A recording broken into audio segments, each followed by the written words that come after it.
a little early to this party, but happy 35th anniversary, Sonic! Despite his many highs and lows, Sonic has managed to outlast most of his contemporaries. And to celebrate such an occasion, let's take a trip down memory lane with Sonic Generations. Developed by Sonic Team, Sonic Generations was initially created to celebrate the Blue Blur's 20th anniversary. The gimmick of this game is that you play as both modern 3D Sonic and a side-scrolling Sonic that harkens back to the Genesis era. The game proved to be Sonic's second win after Sonic Colors just 1 year earlier, as the game released to mostly positive and audience reviews. But is this game an actual good celebration of Sonic's past, or is this game overhyped? Well, let's take a trip down memory lane and see what this will bring us.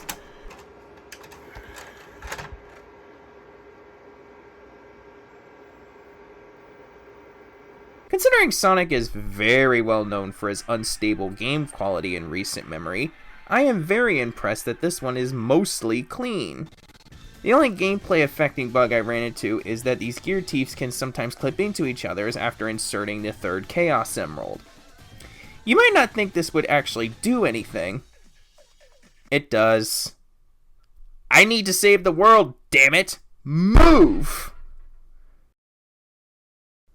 Wait a microsecond, did that texture just pop in? It totally did. I waited through the loading screen just for this? Why? Well, that's at least all the bugs. It's cleaner than most Sonic games. Now, how's that frame rate? Well, the frame rate will frequently drop on both versions of the game. It's especially noteworthy in Crisis City Act 2. What am I playing this on the PS3 or on Windows 95? The more things stay the same, the more things will change. Wait a minute, I got that backwards, didn't I? Sonic Generations may not be Sonic Boom Rise of Lyrics or Sonic 06, but I feel it could be so much better. If this game could sort out its frame rate problems, we could have a near flawless game. Except, the game does feel a little padded. You have to do these challenges to obtain 3 keys per world to gain access to a boss. What's the purpose of these challenges other than to try to make the game longer? And despite this, the game still took me 3.5 hours to beat.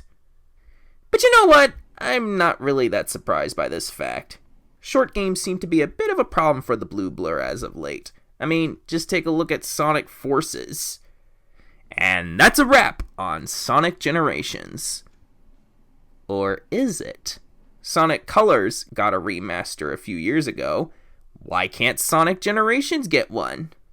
Well, let me introduce you to Sonic X Shadow Generations. Released 13 years after the original release, Sonic Team decided to bring this game to a brand new generation of consoles and offer some much needed improvements to the game. They also stuck on a brand new campaign starring Shadow the Hedgehog, his first starring role since 2005. And I must ask, is this game worth the $50 price tag for the standard edition? Well, let's pop in the game and start running at the speed of sound.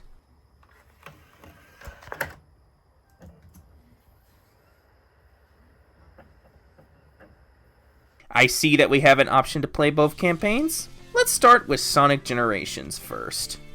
The original version of this game was criticized for its very unstable frame rate. Well, in this remaster, that's not a problem anymore. The game now runs at 60 frames a second. Except on the Switch port, which runs at 30 frames a second, just like the original version. But unlike the original version, it never drops frame in the slightest.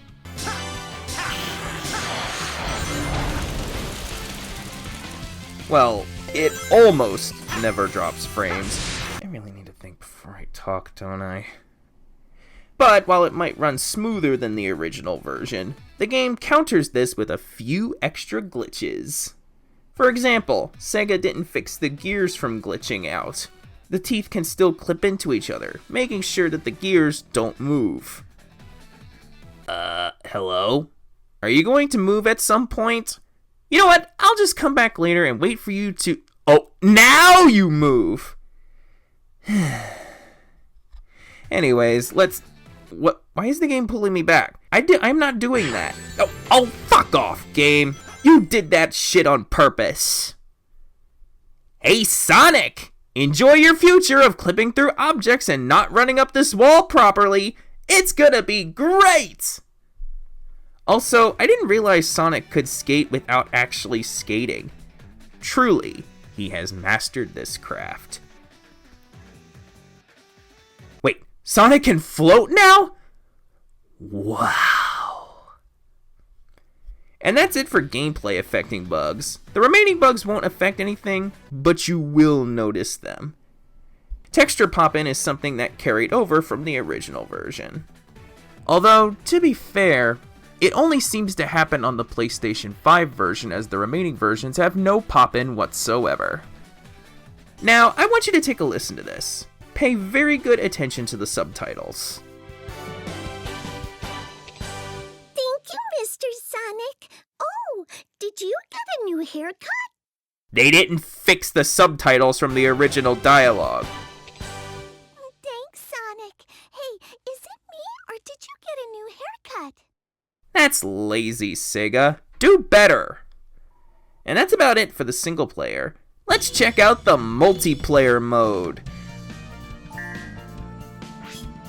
Or not. Honestly, it does say online mode, so I should expect it to not work. And there you go, Sonic Generations Remastered. It might run better, but it does have a few more bugs than the original version had. I would say the best version of this game is the Xbox Series X version. Anyway, on to Shadow Generations. What's this Shadow story? Oh, it's a cutscene explaining Shadow's backstory. I guess it would be useful if you're new to the Hedgehog. Anywho, on to the game proper, and it is so close to being the ultimate creation. The only bug I experienced across the PlayStation and Xbox variations is, once again, texture pop-in. I guess Shadow isn't the only one who can teleport. The textures can as well. Who knew? Here's something that's confusing. The game only runs at 30 frames a second, even on the Xbox Series X. Why the lower frame rate when Sonic Generations runs at 60 frames a second, barring the Switch version? Although, the PlayStation 5 version does have an advantage here. If you play on performance mode, there's your 60 frames a second. I guess there is a white light at the end of the tunnel after all. By the way, the frame rate was completely stable, even on the Switch port. There's also an online mode, but if it didn't work in Sonic Generations, what makes you think it would actually work here? And that is Shadow Generations. The best version is easily the PlayStation 5 version, since it's the only one that can play in 60 frames a second. And with that, we have concluded Sonic X Shadow Generations. Is it really worth $50? Well, I really wouldn't say that. Both games still have the same padding issues that plagued the original version. In fact, it's kind of worse on Shadow Generations. You have to beat all 20 challenges after you go through the trouble of actually spawning them. That means if you dislike a challenge, too bad, you have to do it.